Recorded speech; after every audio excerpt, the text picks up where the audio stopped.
1 থেকে 1.5 লক্ষ লোক হয় দাওয়াত দিতে এসেছে। ডায়েরি খুলে বললাম যে ভাই মিলাদ থাকলেও দাওয়াতটা নেব না, আমি জানি খালি নেই, লোক দেখে আমি কথা বলি না। 1.5 লাখ লোক আর 1,500 লোক আর 150 লোক, আমার কাছে কোনো মায়না নেই। শুধু মায়না আল্লাহ যাইটুকুন বলি তার মধ্যে যদি 2-4টা কথা লোক বুঝে নেয়, তুমি যদি রাজি হয়ে যাও। ওয়াজটা বক্তা হিসাবে আপনাদের কাছে এসেছি নাকি? বক্তা হিসাবে এসেছি। বক্তা হিসাবে এসে 2 ঘন্টা বলতাম, গ্রামের লোক পেশেন্ট বলছে আপনি আধ ঘন্টা বলে ছেড়ে দেন। আমি আমার সমস্যা বললাম যে একটু কাজ আছে, বলে আপনি আধ ঘন্টা বলে দোয়া করে দেন আর আধ ঘন্টা আমাদের সাথে একটু কথা বলেন। আলহামদুলিল্লাহ আলহামদুলিল্লাহ নাহমাদুহু ওয়া নাস্তাঈনুহু ওয়া নাস্তাগফিরুহু ونعوذ بالله من شرور أنفسنا ومن سيئات أعمالنا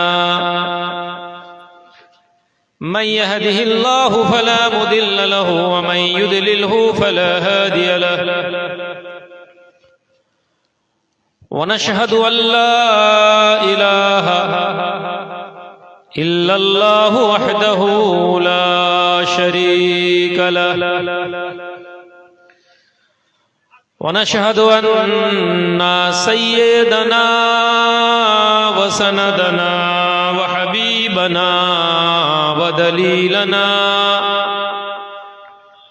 ومولانا محمدا عبده ورسوله أما بعد فيا أيها الناس قال الله تعالى عز وجل في القرآن الحميد قل هل يستوي الذين يعلمون والذين لا يعلمون وقال الله تعالى فذكر إن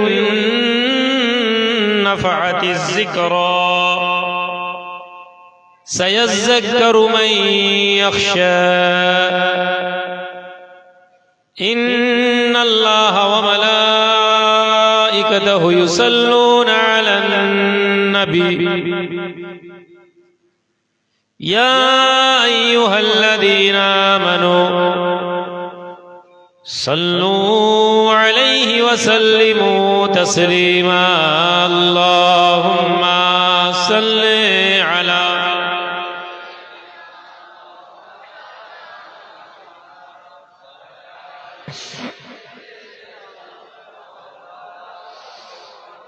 اللهم صل على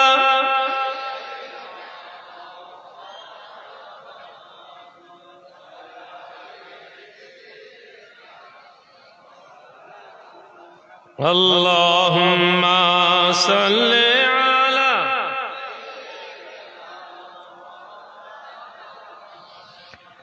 وعلى آل سيدنا اللهم صل على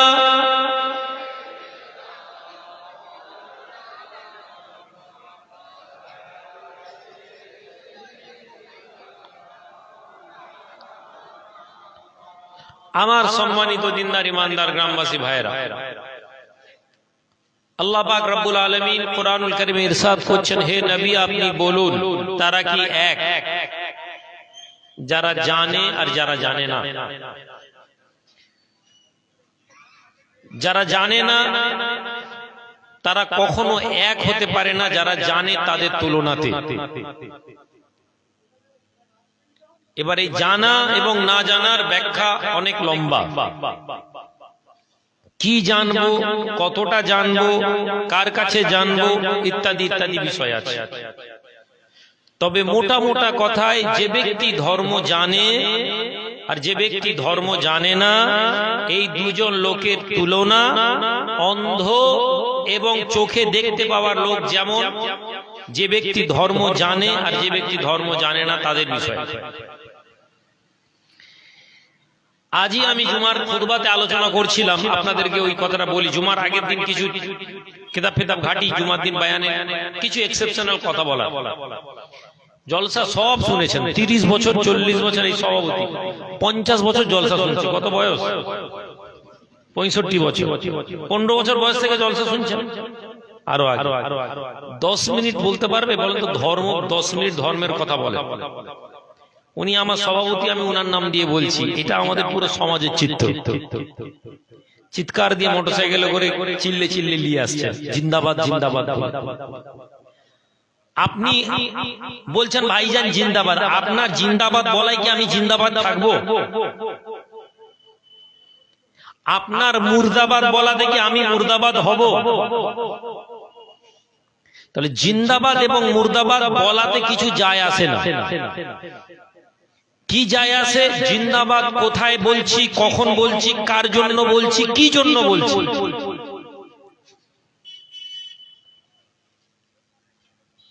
ফুরফুরা শরীফ জিন্দাবাদ বলার মধ্যে ফুরফুরা শরীফ জিন্দাবাদ নয়। প্রতাপপুর দরবার শরীফ জিন্দাবাদ বলার মধ্যে প্রতাপপুর দরবার শরীফ জিন্দাবাদ নয়। জিন্দাবাদ ওই ব্যক্তির মুখ থেকে হবে যখন সে ওই দরবারের আদর্শকে গ্রহণ করবে।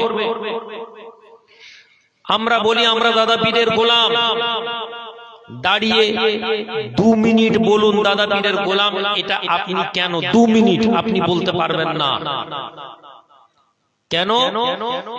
30 বছর শুধু জলসা শোনার জন্য এখানে এসে বসেছেন। 30 বছর ধরে বক্তা করেছেন, 30,000 40,000 20,000 15,000 বক্তা করেছেন। যে বক্তা আপনাকে শুধু কিসসা শুনিয়েছে, ওয়াজ শুনিয়েছে আর জোরে জোরে সুবহানাল্লাহ পড়িয়েছে। কাজ ভালো না মন্দ আমি ওখানে যাচ্ছি না। বিষয়বস্তু 30 বছর আপনি ওয়াজ শুনেছেন, আপনি 10 মিনিট কথা বলতে পারছেন না ধর্ম সংক্রান্ত। দাদা হুজুর পীর কিবলার ওসিয়ত 5টা ওসিয়ত বলুন তো, বলতে পারছেন না। তাহলে আপনাকে বুঝতে হবে যে আপনি ধর্ম জানেননি, সিলসিলা জানেন না। পরিণতি সিলসিলা না জানার কারণে যে যা বলছে আপনি সেটাতেই বলছেন সুবহানাল্লাহ। তাহলে দাদা হুজুর পীর কিবলাকে মানি, এই কথা যেমন বলবো সেরকম দাদা হুজুর পীর কিবলা কি বলেছেন সেটা জানবেন। যেদিন আমি জেনে নিলাম, তারপর যখন জিন্দাবাদ বলছি তখন আমার মনের মধ্যে মজবুতি আছে। যেদিন জানবো না সেদিন জিন্দাবাদ বললে কালকে একটা অন্য হাওয়া কথা এলে আমি অন্যদিকে চলে যাব। পরশুদিন আরেকটি হাওয়া আসবে, ওদিকে চলে যাব। ঠিক একইভাবে ইসলাম বৃহত্তর জায়গায় যদি ভাবি, একইভাবে ইসলামে মুসলমান সবাই বলছি, কেউ বলতে পারছি না আল্লাহ পাক আপনাকে আমাকে কি দিয়েছেন। সারাদিন ধরে দোয়া পড়ছি, রব্বানা আতিনা ফিদ দুনিয়া হাসানা ওয়া ফিল আখিরাতি হাসানা ওয়া কিনা আযাবান নার। মানেটা অনেকেই জানি না, আর যদি জানি মানেটা, হে আমার রব আমাদের দুনিয়াটা ভালো করে দিন। আল্লাহর বান্দা নামাজের পরে, দোয়ার পরে ইমাম সাহেব দোয়া চান, পীর সাহেব দোয়া চান, হুজুর সাহেব দোয়া চান, আমির সাহেব দোয়া চান। তুমি আমিন আমিন আমিন আমিন করতে থাকো। হে আমার রব আমার দুনিয়াটা ভালো করে দিন।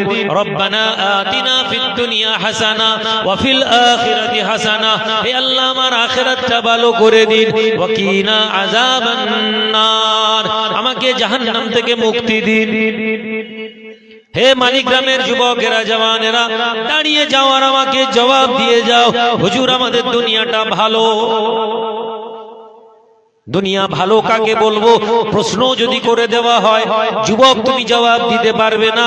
দুনিয়া ভালো মানে তোমার কাছে বড় বাড়ি হয়ে যাওয়া, দুনিয়া ভালো মানে তোমার কাছে একটা বড় গাড়ি হয়ে যাওয়া, দুনিয়া ভালো মানে তোমার একটি বড় বিল্ডিং হয়ে যাওয়া, 2 বিঘা জায়গা হয়ে যাওয়া, তোমার কাছে তোমার বিবির কাছে ভালো গয়না থাকা, তোমার মেয়ের জামাইটা বড় ভালো, তোমার শ্বশুর ছেলের শ্বশুরটা বড় লোকের ঘরের, তুমি মনে করছো আমার দুনিয়াটা ভালো। আপনার কাছে দুনিয়া ভালো বলতে এর বাইরে কিছু নেই। আপনার কাছে দুনিয়ার উত্তম বলতে এটাই। আপনি কোনোদিন জানার চেষ্টা করেননি যে দুনিয়ার উত্তম হওয়াটা কিভাবে হয়? আপনার কাছে দুনিয়ার সম্পদ মানেই হচ্ছে কামিয়াবি। আপনি কখনো দেখলেন না যে নবীজি কি বলে গেছেন? নবীজি কি টাকা কামাতে মানা করেছেন? জি না, বলেননি। নবীজি কখনো বাধা দেননি, এই তোমরা টাকা কেউ কামাবে না। আল্লাহ পাক কি নিষেধ করেছেন সম্পদশালী হতে মানা করা হয়েছে? জি না। আল্লাহ পাক তো সম্পদশালীদের জন্য যাকাত দিয়েছেন। যারা ঈমানদার হবে আর আমি আল্লাহ যাদেরকে সম্পদ দিব, তারা তাদের সম্পদটা আমি আল্লাহর রাস্তায় খরচ করবে। তো সম্পদ জমানো, সম্পদ করা ইসলামের মধ্যে অনুমোদিত, এতে তো মানা কেউ করেনি। তাহলে আমরা যদি বড় লোক হতে চাই তাহলে তো কোনো বাধা নেই। তাহলে বাধা কোথায়? আমাদের কাছে বাধা কিভাবে বড় লোক হব। আমাদের কাছে জানা দরকার সাহাবারা দুনিয়াকে ভালো কিভাবে বানিয়েছিলেন। দুনিয়া ভালো করতে গিয়ে আখিরাত কিভাবে তারা গুরুত্ব দিয়েছেন। দুনিয়ার জমিনে মোকাবিলাতে আখিরাতের জিন্দেগির ভ্যালু কি আমাদের কাছে। সারা জীবন সিদ্দিক আকবর আবু বকর সিদ্দিক রাদিয়াল্লাহু তাআলা আনহুর ওই ওয়াজ শুনে সুবহানাল্লাহ বললাম যে সামান্য কিছু জব, সামান্য কিছু দিরহাম ছিল, আল্লাহ নবী আবু বকরের দানটা বলেছিলেন আল্লাহর দাড়ি পাল্লায় সবচেয়ে ভারী। সবাই সুবহানাল্লাহ বলেছি, কিন্তু নিজের জীবনে কখনো আবু বকরের মতন দানশীল হতে চাই।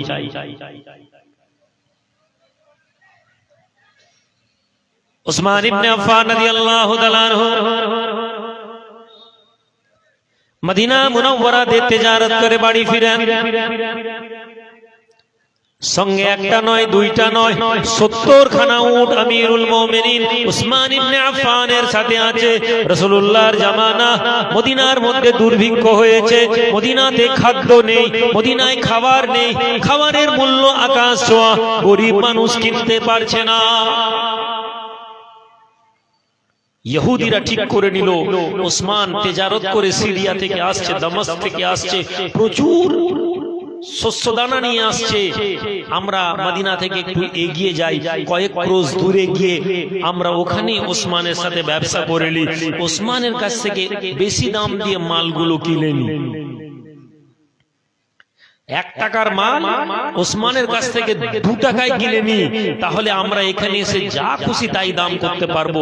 3 টাকা 4 টাকা যা মনে চাইবে দাম করব, আমাদেরকে কেউ আটকাতে পারবে না, কেননা মাল আমাদের কাছে থাকবে।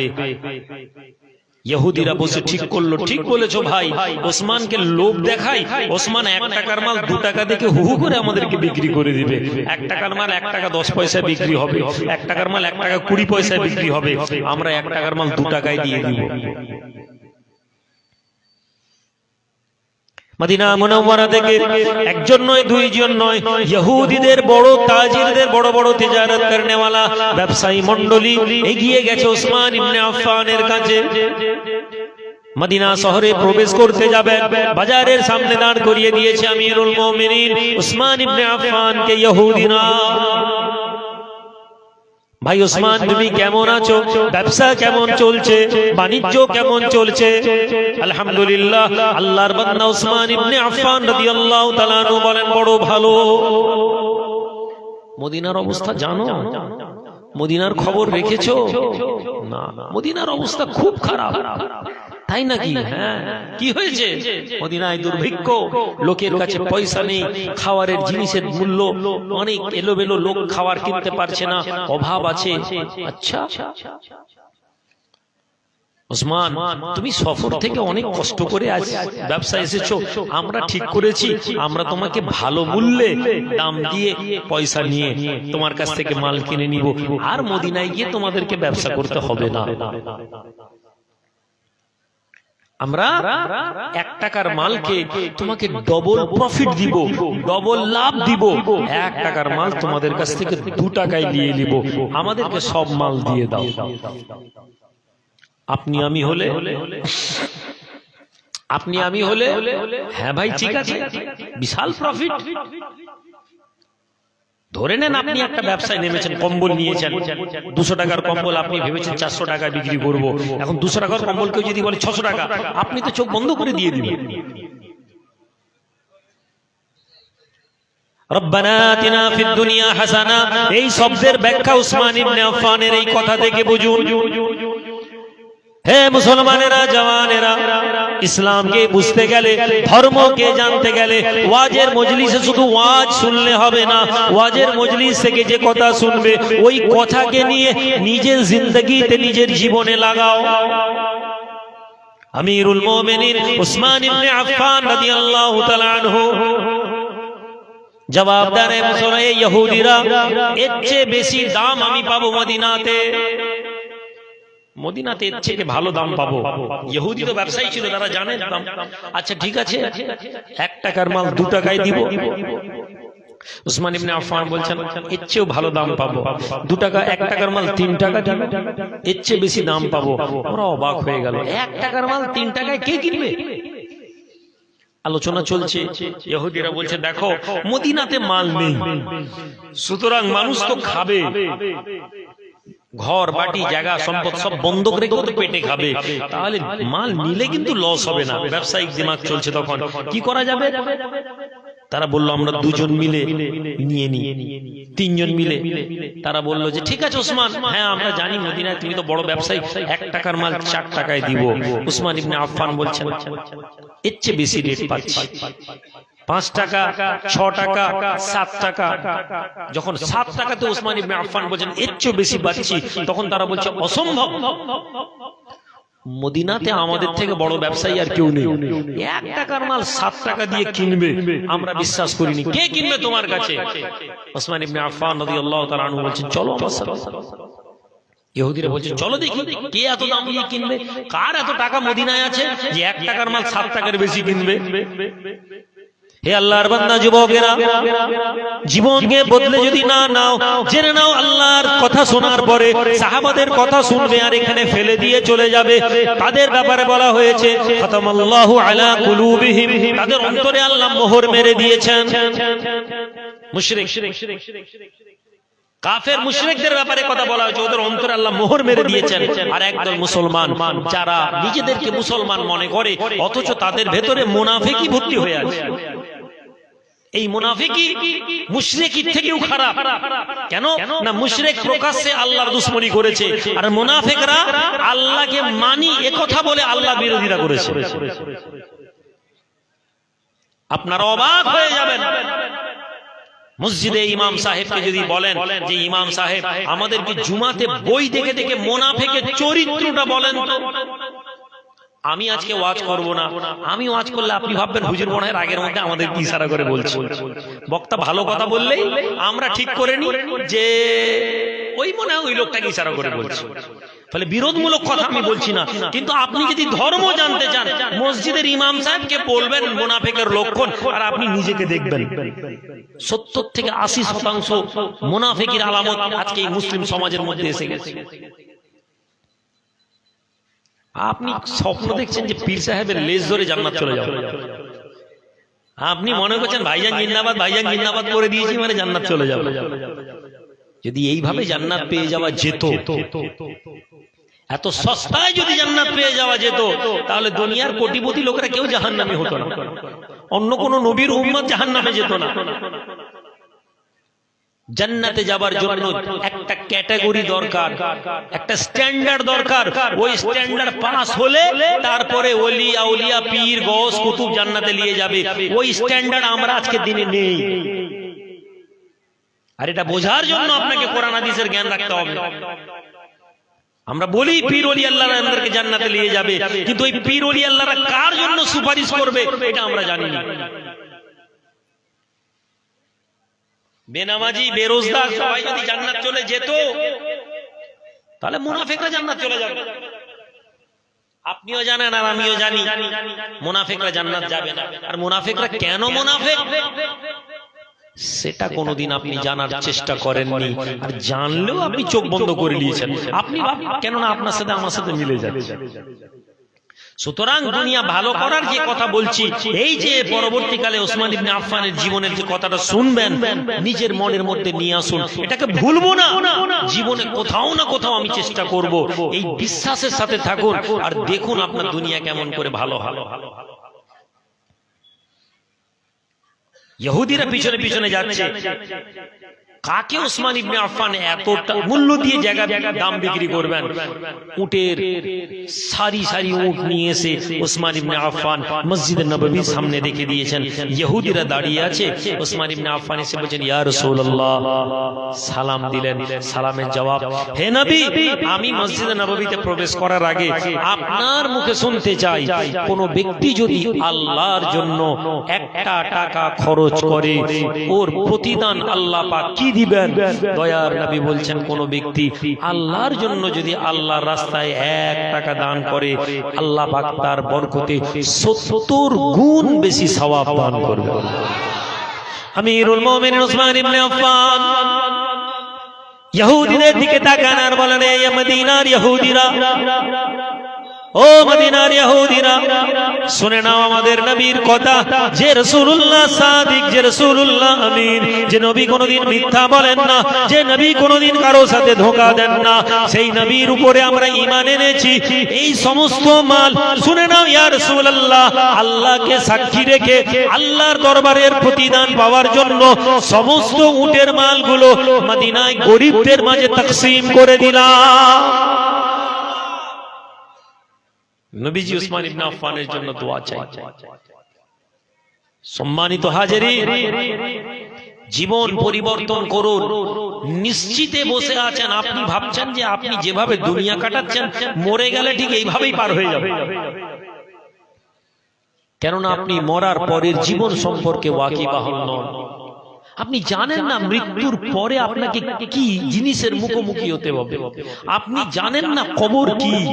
আপনি জানার চেষ্টা করেননি কবর থেকে বাঁচার জন্য নবীজি কি বলেছেন। আপনি মনে করেছেন যে আমি তো পীর ওলি আল্লাহদেরকে মহব্বত করি, আমার মনে হয় কেউ আমাকে আর আটকাতে পারবে না। আমি রুহুল আমিন এখানে পয়সা দাবি করিনি, ফ্রিতে জলসা করবো। দাবি যিনি করছেন ভালো মন্দ আমি জানি, কিন্তু আমি রুহুল আমিনও কি ভালো মানুষ নাকি? আমি তো পয়সা দিব, কম নিব একটু, হয়তো আপনার কম। আর আজকের দিনে একদল মানুষের নীতি হয়ে গেছে, দাবি করে যারা টাকা নিচ্ছে, যারা যুবক ছেলেরা, এটা ভালো জিনিস। দাবি করে নিচ্ছে, যে নিচ্ছে দাবি করেনি তাকে সম্মান দিতে হবে। তাহলে ঘুরিয়ে ফিরিয়ে দাবি না করো আমি টাকা পাচ্ছি, তাহলে আমি আপনার কাছে এখানে এসে টাকা নিয়ে ওয়াজ করছি। আপনার মনে হয় আমি আপনাকে এমন কথা বলবো যে কথাটায় আপনি আমার পরের জলসা আমাকে দাওয়াত না দেন? আমি এ কথা বললে আপনার গায়ে লাগবে, কিন্তু গ্রামে পরিসংখ্যান চালান তো পীরপন্থী ছেলেরা কতজন 4টা কলমা জানে, 40 বছর ওয়াজ শুনছে, গায়ে লেগে যাবে।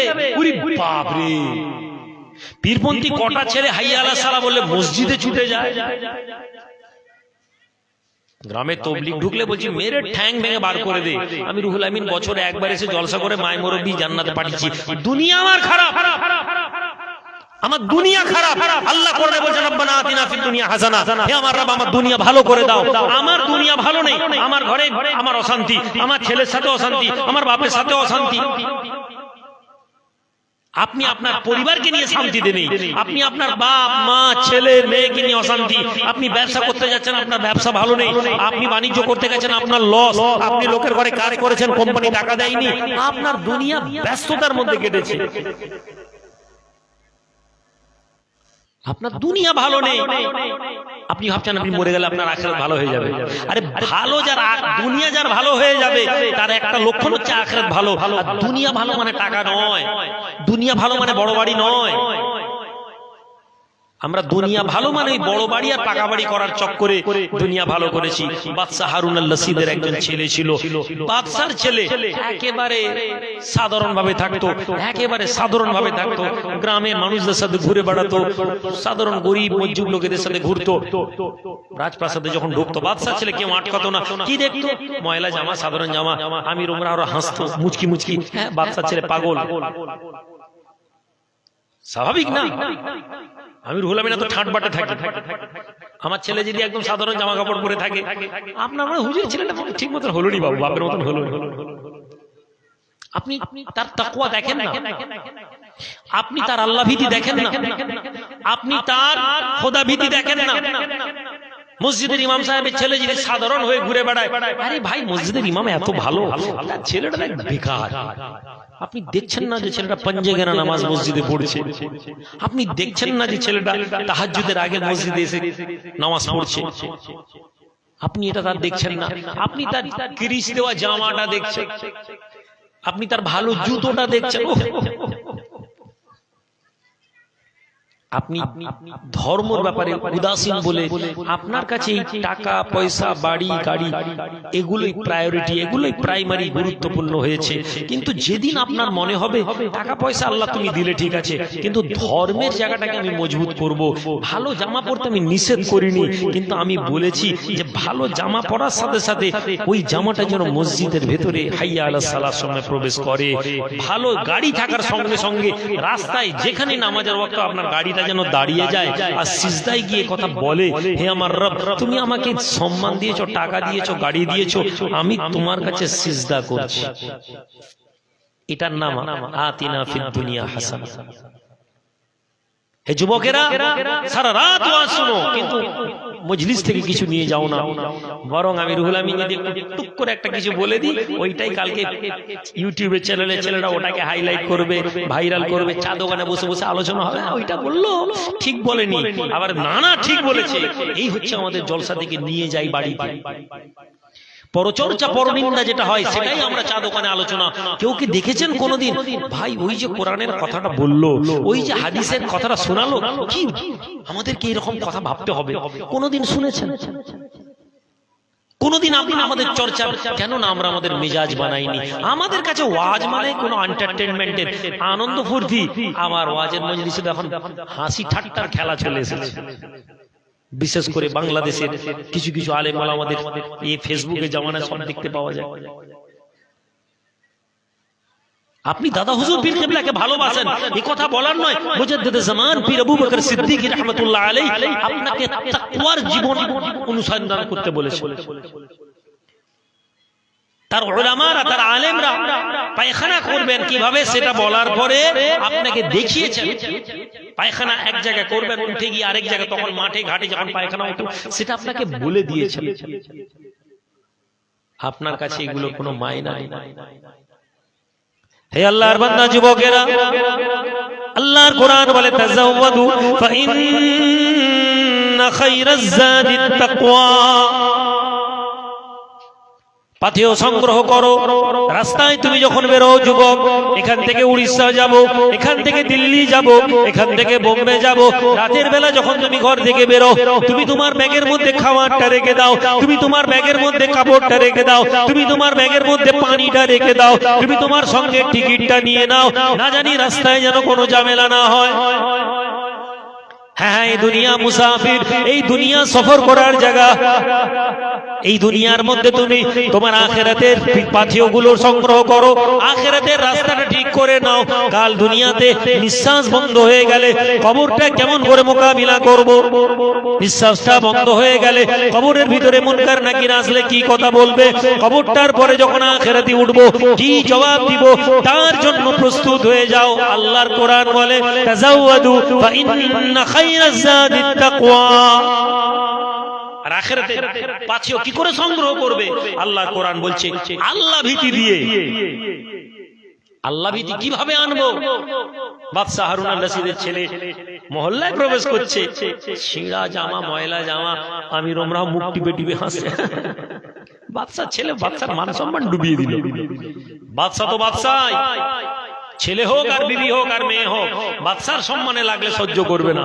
হারুন রশিদের চেহারা লাল, বাড়িতে ঢুকে চিৎকার দিয়ে চিল্লাচ্ছে, তুমি মিয়া আমার সম্মান নষ্ট করে দিবে, তুমি মিয়া আমার ইজ্জত নষ্ট করে দিবে। এত আমির ওমরাও থাকে, তুমি আমার দরবারের ভিতর থেকে কেন ঢুকো? এই অবস্থা, তোমাকে বলেছি ভালো কাপড় পরো, বিদেশ থেকে লোক আসে, বাইরের দেশের প্রতিনিধি আসে। ছেলে চুপ, ছেলে চুপ। বাদশা এরকম বারবার করে। একদিন ছেলে বলল, আব্বা একটা দিন আসবে যখন আপনি আমাকে নিয়ে আর লজ্জা পাবেন না। বাদশা তো রাগে, আরে তুমি সবসময় কথা বলো, দিন আসবে দিন আসবে। একদিন রাতের বেলা বাদশা হারুন আল রশিদের ছেলে রাজপ্রাসাদ থেকে চুপচাপ বেরিয়ে যাচ্ছে, সেই একটা সাধারণ পরনের কাপড় নিয়ে বেরিয়ে যাচ্ছে। উজির ধরেছে, দেহরক্ষী গাড়োয়ান বলছে, কোথায় যাবেন রাজকুমার? যাই চুপ, কাউকে কিছু বলবে না। ঘোড়া চড়ে বেরিয়ে গেল, ঘোড়ায় করে বেরিয়ে চলে গেল। কোথায় গেল, কোথায় গেল? এমন দূর দূরান্তে গেল যেখানে বাদশা হারুন রশিদের নাম তো সবাই জানে, কিন্তু বাদশা হারুন রশিদকে কেউ দেখেনি, আর তার ছেলে তো অনেক দূরে। সেখানে গিয়ে একটা ছোট্ট ভাঙা বাড়িতে থাকে আর মজুরির কাজ করে। সেখানে মানুষের কুলিগিরি, লেবারের কাজ করে। বাজারে বসে থাকে, লোক এসে লেবার তুলে নিয়ে যায়, লেবারের কাজ করে, পয়সা দেয়, ওই পয়সা দিয়ে সে সংসার চালায়। একদিন একজন বড় আলেম তিনি এসেছেন, এসে দেখছেন মজুর খুঁজছেন, তো একজন যুবক ছেলে বসে আছে, চেহারাতে নূর আছে। হে আল্লাহর বান্দা, বারবার বলেছি তুমি বুঝতে পারো না, আমি বুঝতে পারি না, কিন্তু জেনে নাও যখন বান্দা আল্লাহর রাস্তায় ইবাদত করে তখন আল্লাহর কোরআন বলছে, ইয়া আইয়ুহাল্লাযীনা আমানুত্তাকুল্লাহ ওয়া আমিনু বিরাসূলিহি ইউতিকুম কিফলাইন মির রাহমাতি ওয়া ইয়াজআল লাকুম নূরান তামসুনা বিহি। যখন বান্দা আল্লাহকে ভয় করে এবং রাসূলের প্রতি ঈমান আনে, আল্লাহ কি করেন? তাদেরকে আতা করেন, দেওয়া হয় কিফলাইন মির রাহমা, তার রহমত থেকে দ্বিগুণ পরিমাণ দুইটি কিফল চালা খুলে দেওয়া হয়। এবং তারা কি করে? ওয়াজআল লাকুম নূরান তামসুনা বিহি, তারা আল্লাহর নূরের সমুদ্রে বিচরণ করে। বলুন সুবহানাল্লাহ। এই আয়াত দিয়ে ইলমে তাসাউফের একদল লোক ব্যাখ্যা করেছেন। সর্বোপরি এই আয়াত দিয়ে বলা হয়েছে বান্দা যখন জিকির আজকার করে আল্লাহ তার চেহারায় নূর দিয়ে দেন, ঈমানের নূর। যাদাতহুম ঈমানা, তাদের ঈমান বৃদ্ধি হয়ে যায়। তো মানুষের ঈমান বৃদ্ধি হয়। আপনার ঈমান বৃদ্ধি হয়েছে কোনদিন? আপনি উপলব্ধি করতে পেরেছেন? আপনি যদি না পারেন তাহলে আফসোস, তাহলে আপনার ঈমান বৃদ্ধি হবে দুইটা কন্ডিশনে। যখন আপনার কাছে আল্লাহর কথা বলা হবে, আপনার কাছে আল্লাহর কথা বলা হবে, তখন আপনার অন্তরটা আল্লাহর ভয়ে ভীত হয়ে যাবে। এটা মুমিনদের লক্ষণও বলা হয়েছে, ইন্নামাল মুমিনুনা আল্লাযীনা ইযা যুকিরাল্লাহ ওয়াজিলাত কুলুবুহুম। যখন আল্লাহর কথা বলা হয় মুমিনরা কি করে? তাদের ভয় অন্তর দূর করে। আপনি মজলিসে বসেছেন আল্লাহর কথা শোনার জন্য, আপনি বলছেন দেখি কিছু বলে নাকি কারো বিরুদ্ধে? হ্যাঁ, একদল শ্রোতা নেই আমাদের গ্রামে, আমাদের মহল্লাতে, আমাদের এলাকাতে, যারা জলসা এই জন্য শুনতে আসে যে বক্তা কিছু ফিতনা ফাসাদি কথা বলবে কিনা। আপনার মনে হয় ওই মজলিস থেকে আপনি ধর্ম কিছু নিয়ে যেতে পারবেন? আপনি বলুন ভাইজান, আপনার জলসা শুনতে আসিনি, আমি আমার কথা বলছি না, আমি সমাজের কথা বলছি। আমাদের মতন বক্তা তো 1 ঘন্টা 1.5 ঘন্টা 2 ঘন্টা যদি 10 মিনিট পরচর্চা না করি আমাদের জলসা কমপ্লিট হবে না। সরাসরি না বলি, ইশারায়, ঠারে ঠোরে অন্যের গীবত, অন্যের সমালোচনা করতে হয় আমাদেরকে, না হলে আমরা মনে হয় আমাদের জায়গা মজবুত না। আর আপনি মুমিন তখন হয়ে যাবেন যখন আল্লাহর কথা আপনি শুনতে আসবেন, যখন আল্লাহ পাকের কথা শুনবেন, আপনার অন্তরটা কি হবে? আপনার অন্তরটা আল্লাহর ভয়ে প্রকম্পিত হবে, ভয়ে ভীত হবে। এবং যখন আপনার কাছে কোরআনের কথা বলা হবে, ওয়াইজা তুলিয়াত আলাইহিম আয়াতি, আর যখন কোরআনের কথা বলা হবে তখন আপনার অন্তর যাদাতহুম ঈমানা, আপনার অন্তরের ঈমানটা বৃদ্ধি পেয়ে যাবে। জোরে বলুন সুবহানাল্লাহ। আপনি দেখতে পাবেন ঈমানের উজ্জ্বলতা যখন আপনি নিজেকে আল্লাহর জিকিরের মধ্যে রাখবেন। সুবহানাল্লাহ, আলহামদুলিল্লাহ, আল্লাহু আকবার পড়বেন, তাসবিহ পড়বেন, গীবত থেকে বেঁচে থাকবেন, পরচর্চা থেকে বেঁচে থাকবেন, পরনিন্দা থেকে বেঁচে থাকবেন, সমালোচনা থেকে বেঁচে থাকবেন। আজকে আমাকে একটি ছেলে একটা মেসেজ পাঠিয়েছে, আপনাদের উদ্দেশ্যে বলছি, যারা কমিটি বিভিন্ন ভাইজান ভালোবাসা, হয়তো আমি খারাপ ধরবো না, কিন্তু আমার মনে হয়েছে ভালোবাসে না ছেলেটা। এই জন্য যে তার মেসেজের মধ্যে এমন কিছু আছে যে কথাটা আমি সমালোচনার দুর্গন্ধ পেয়েছি। আর যখনই এরকম মেসেজ আছে আমি এগুলোকে স্ক্রিনশট করে রেখে দিই। আমি জানি যে পরবর্তীকালে যেই আমি বলবো লোক ডিলিট করে দেয়। একটি ছেলে আমাকে মেসেজ পাঠিয়েছে, ভাইজান আপনার এলাকার আইমার যারা কর্মী, আইমার যারা নেতৃত্ব, তারা আর কেউ কাজকর্ম করছে না, তারা আইমার নামে কালেকশন করছে, দরবারের জলসায় লক্ষ লক্ষ টাকা তারা কালেকশন করেছে। অ্যামাউন্ট পর্যন্ত সে বলেছে, প্রত্যেক বাড়ি থেকে 100, 200, 1000, 2000 দিয়েছে। এই টাকা নিয়ে আছে তারা কেউ কাজকর্ম করছে না। আচ্ছা, এই অভিযোগটা কত গুরুতর অভিযোগ। এই কথার মধ্যে একটা আমাকে ভালো লেগেছে যে মালিগ্রামের 2-10টা 20টা লোক হয়তো বিরোধী আছে, কিন্তু আমার মালিগ্রামের প্রতিটি ভাইয়েরা প্রত্যেকে দরবার শরীফে শরীক হয়েছেন। জোরে বলি সুবহানাল্লাহ। এটা আমি আপনাদের আন্তরিকভাবে শুকরিয়া আদায়। আমি বারবার বলি যে সবার কাছে আপনারা চাঁদা নেবেন না। দরবারের যারা প্রতাপপুর দরবার শরীফ পশ্চিমবঙ্গ নয়, আজকে গোটা ভারতবর্ষ সহ আজকে আন্তর্জাতিক আঙিনাতে একটি ব্যতিক্রমী দরবার। জোরে বলুন সুবহানাল্লাহ। কিসের জন্য? শুধুমাত্র আমরা আমাদের আদর্শ দিয়ে। পীর তো হাজার হাজার আছে ভাই, সাবন ভাই বলুন, হাজার হাজার পীর পেয়ে যাবে। আপনি চলে যান বোম্বেতে, চলে যান, বোম্বে থেকে একজন বড় রিয়েল এস্টেটের বিজনেসম্যান এসেছেন, বড় জার্নালিস্ট এসেছেন, বলছেন যে হুজুর আমরা বহু সুন্নিয়াতের দরবারে গেছি, দরগায় গেছি, আপনার এখানে এসে মনে হয়েছে যে আমরা যে সুন্নিয়াত নিয়ে যে ভুল ভ্রান্তি আমাদের থাকে, আমাদের কোনটা হয়, আমরা শিক্ষিত লোক, আমরা প্রকাশ্যে বলতে পারি না, হুজুরদের সামনে এসব কথা বললে আমাদেরকে ওয়াহাবি বলে দিবে, আমরা বলতে পারি না। আপনার এখানে এসে আমাদের মনে হলো যে আমার জীবনে, ভদ্রলোকের বয়স মিনিমাম 60 বছর বয়স, ইংরেজি স্টেটমেন্টস পেপারে তিনি আর্টিকেল লিখেন, তিনি বলেন আমার জীবনে এই প্রথম এমন একটি দরবারে গেলাম যেখানে কোরআন এবং সুন্নাতের সাথে পীরপন্থীকে আমি দেখতে পেয়েছি। এবং সেই মেহমানদারিতে মালিগ্রামের কোন এক ছেলে, আমি যাকে চিনিনি হয়তো, সে 100 টাকা শরীক হয়েছে। জোরে বলা যাবে। ফলে আপনি আমাকে বিরোধী, আমার বিরুদ্ধে বলতে পারেন, আপনি বলতে পারেন আমি রুহুল আমিন আপনার খারাপ কাজ করেছি, কিন্তু আপনি আল্লাহর দরবারে গিয়ে নিজের চোখ বন্ধ করে যখন ভাববেন, আপনি দেখতে পাবেন আমি রুহুল আমিন আপনার স্বার্থের বিরুদ্ধে কখনো যাইনি, এজন্য যে আমার সমাজের কোনো ক্ষতি হবে। এই মানুষগুলো কালেকশন করেছেন, দরবারে কাজে যুক্ত থাকেন, কত টাকা কালেকশন? 1 লাখ, 2 লাখ, 5 লাখ।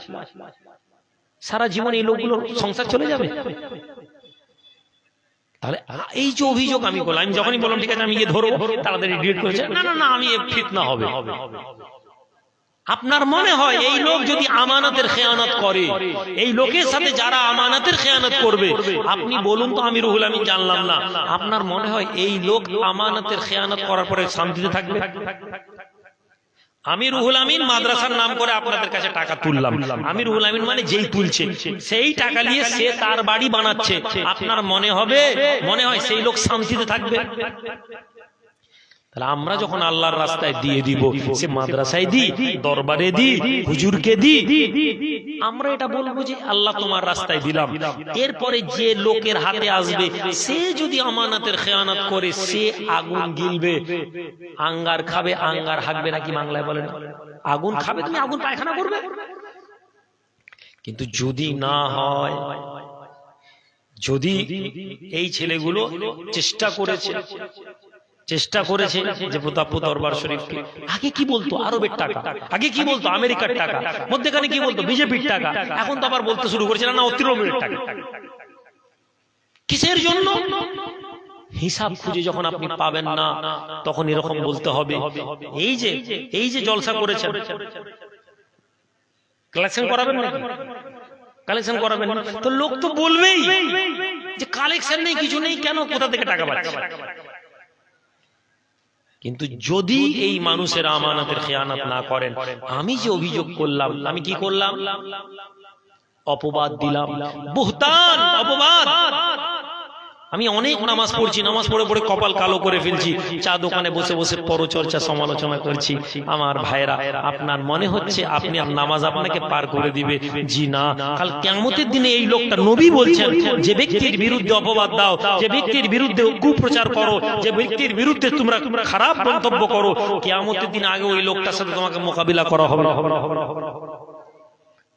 আপনি কারো বিরুদ্ধে বলেছেন, সে দাঁড়াবে, কি ব্যাপার আল্লাহ, এই ব্যক্তি দুনিয়াতে আমার বিরুদ্ধে এই অভিযোগ এনেছিল, আমি চোর, আল্লাহ তুমি জানো আমি চুরি করিনি, আল্লাহ ফায়সালা করবে।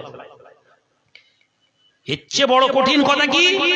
আপনি এদিকে চা দোকানে বসে, আপনি হাজি সাহেব, আপনি মৌলানা সাহেব, আপনি পীর সাহেব, আপনি বসে বসে মাইকে উঠে সমালোচনা করে বেরিয়ে চলে গেলেন, আপনি মসজিদে বসে সমালোচনা করে দিলেন, আপনি চা দোকানে বসে সমালোচনা করলেন, আর এদিকে আপনি তাহাজ্জুদের নামাজ পড়ছেন, নফল নামাজ করছেন, হজ করেছেন।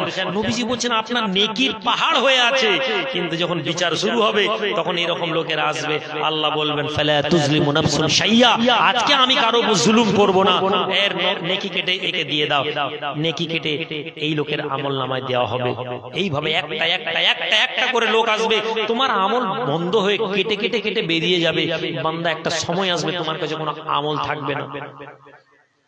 নবীজি বলছেন এখন শেষ নয়, নবীজি বলছেন এরপরে লোক থাকবে। আল্লাহ এখনো আমাদের বিচার শেষ হয়নি, আমরা পাওনাদার।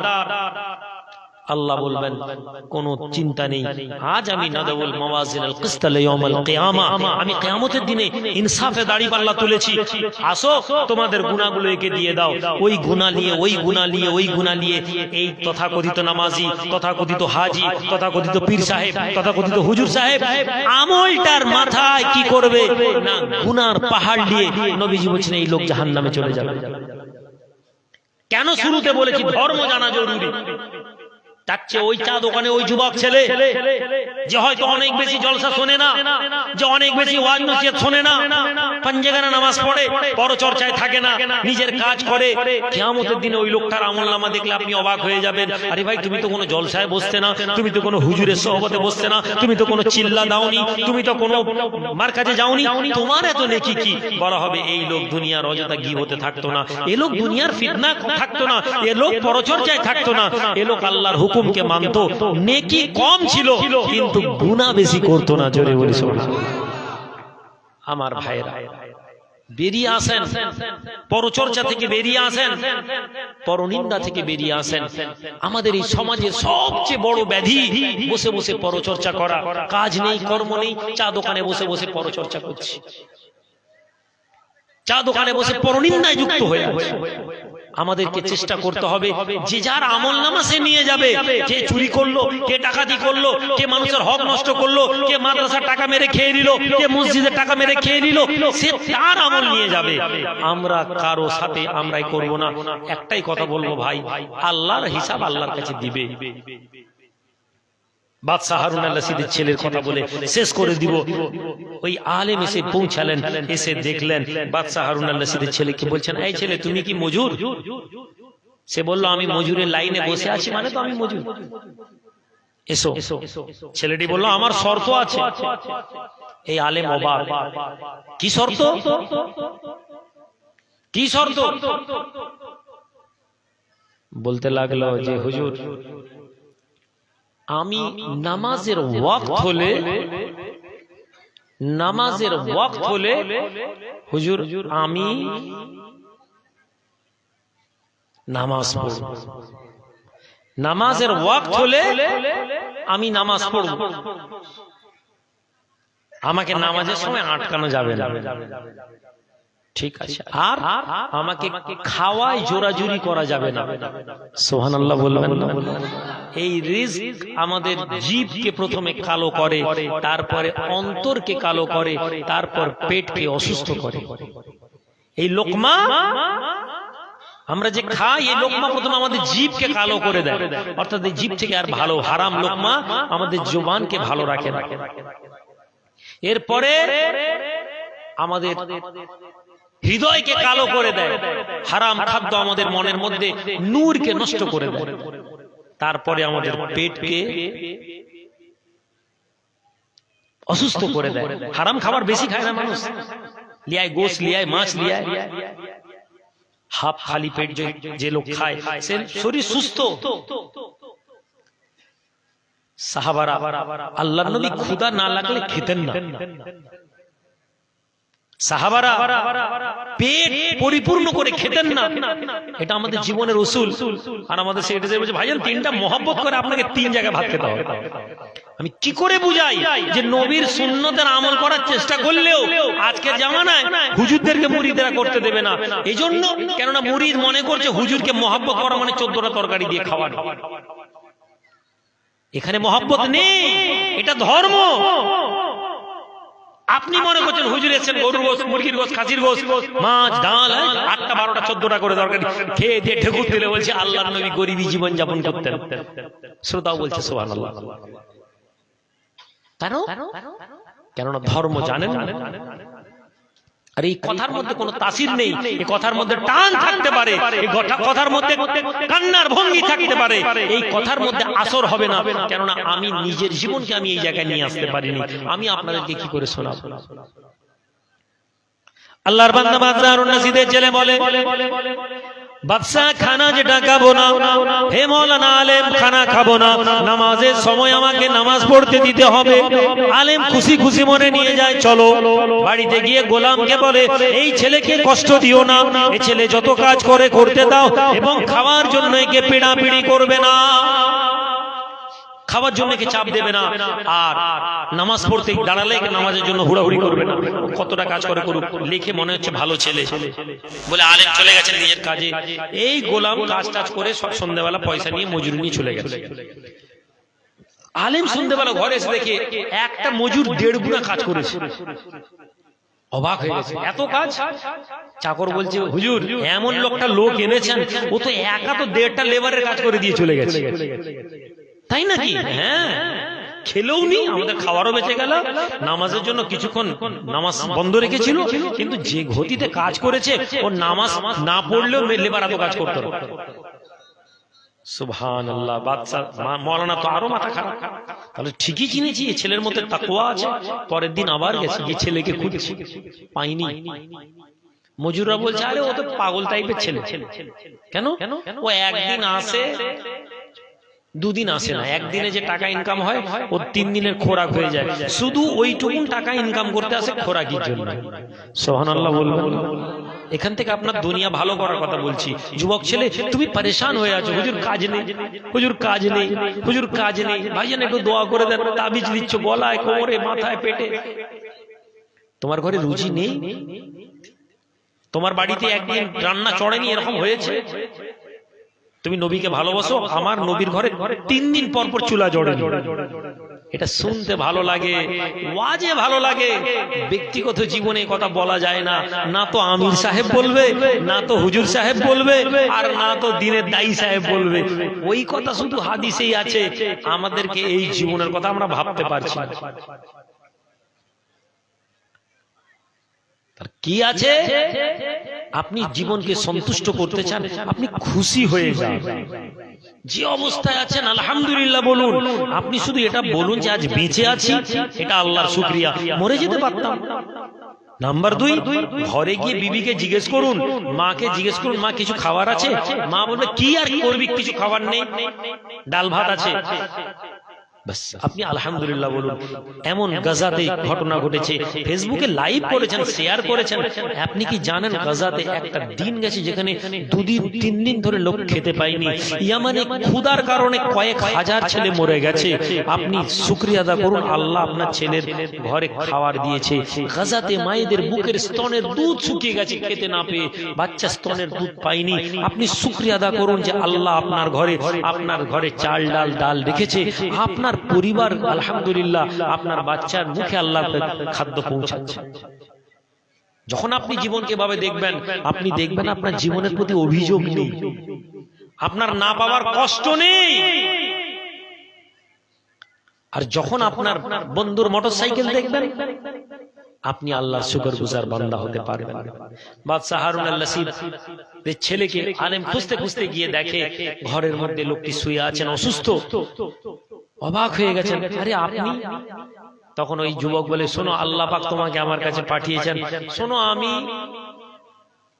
বাদশা হারুন আল-রশিদের ছেলে।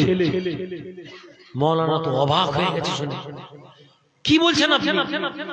বাদশার ছেলে? তার তো জান উড়ে গেছে যে এই ছেলেকে দিয়ে লেবারের কাজ করিয়েছি। পা ধরে নিয়েছে, আমি জানিনি, আমাকে মাফ করে। না, উঠে আসে।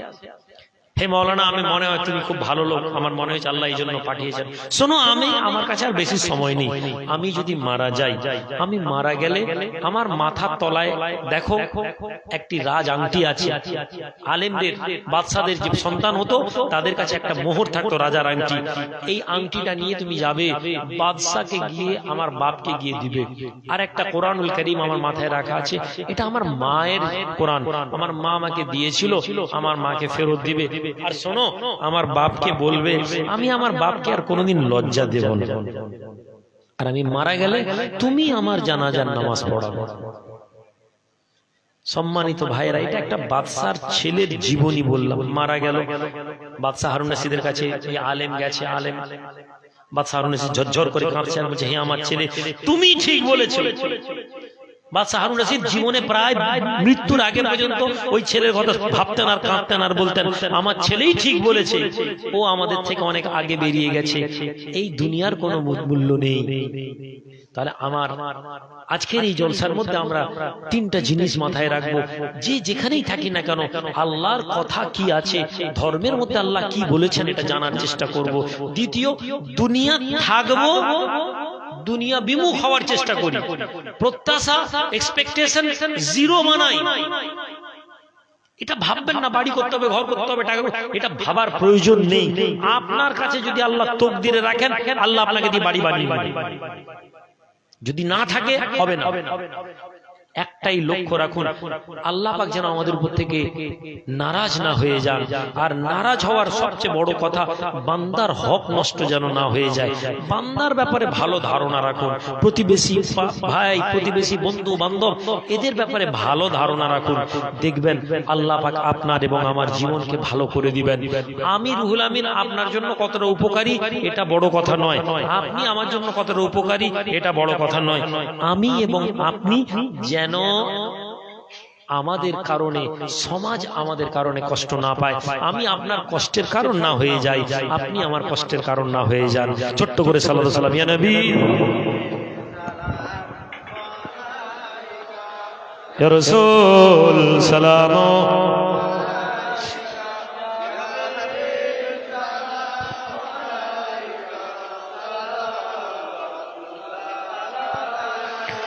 طلع البدر علينا من ثنيات الوداع وجب الشكر علينا ما دعا لله داعي يا نبي سلام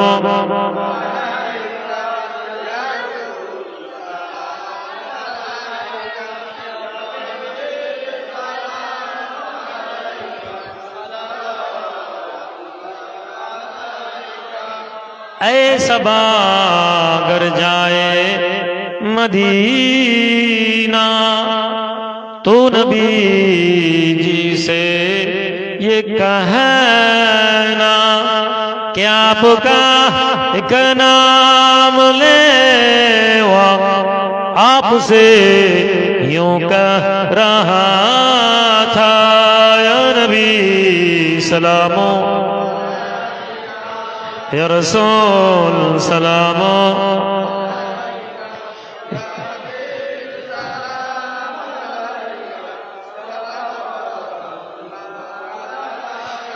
जिब्राइल डाकन बरेबान खुल दी नस्मा निर्दुआर ऐस जन नबी दे सरदार कोरिते मौला रोदीदार या नबी सलामो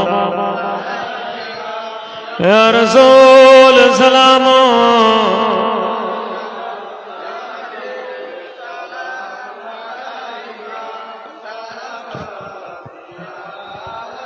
या रब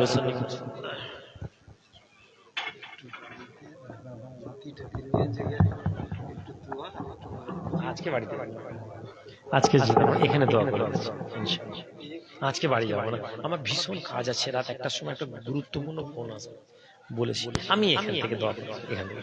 আল্লাহুম্মা আমিন।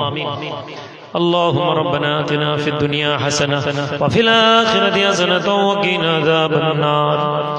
ربنا ظلمنا أنفسنا وإن لم تغفر لنا وترحمنا لنكونن من الخاسرين لا تزغ قلوبنا بعد إذ هديتنا وهب لنا من لدنك رحمة إنك أنت الوهاب أي الله পাক মেহেরবান মাওলা মেহেরবানি করে আপনি আমাদের দোয়ার মজলিসকে কবুল করে নেবেন, তাসবিহ তাহলিলকে কবুল করে নেবেন, মিলাদ শরীফ কিয়াম শরীফকে কবুল করে নেবেন মাওলা।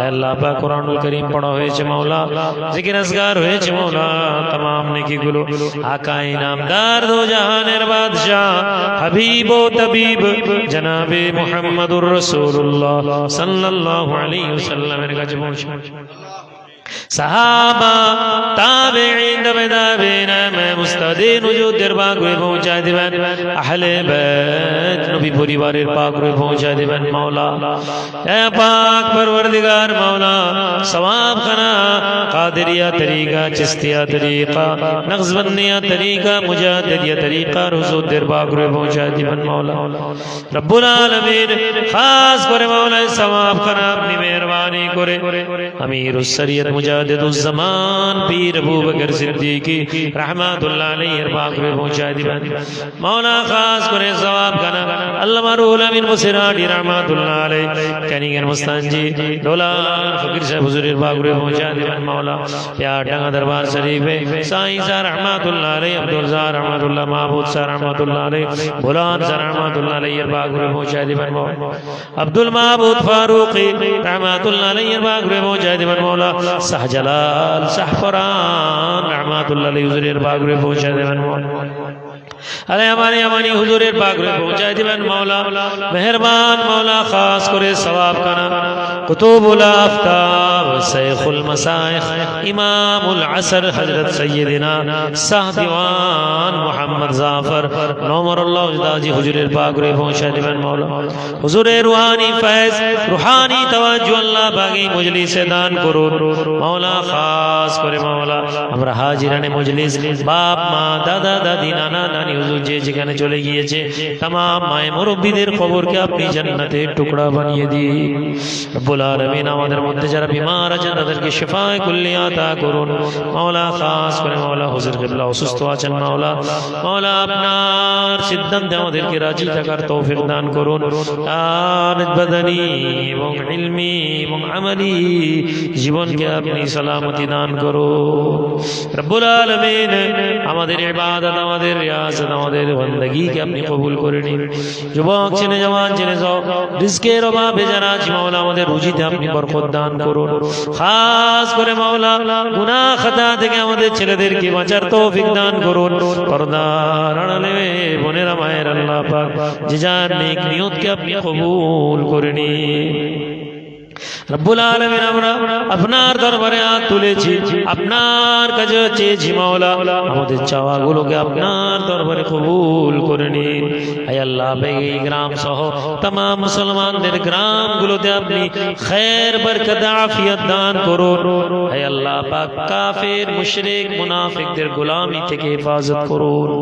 হে রব্বুল আলামিন আমাদের ছেলেরা মাওলা যারা ইমা সংগঠনকে মাওলা কাজ করে চলেছে মাওলা হে আল্লাহ আমাদেরকে দিয়ে দিনের কাজ করিয়ে নিন হে আল্লাহ পাক এই সংগঠন সহ तमाम মুসলমানদের হয়ে যারা কাজ করার কথা ভাবে মাওলা যারা বাধা সৃষ্টি করে তাদেরকে হিদায়াত করে দিন হে আল্লাহ পাক মুনাফিকের জিন্দেগি দেবেন না মুনাফিকের গোলামি থেকে আমাদের হেফাজত করুন তো হালিমি তো করিমি তো রহিমি عطا کر ہمیں راہ مستقیمی خدایا بحق بنی فاطمہ کہ برکول ایمان کنم خاتمہ اگر دعوتم رد کنی ور قبول منو دستو دامن آل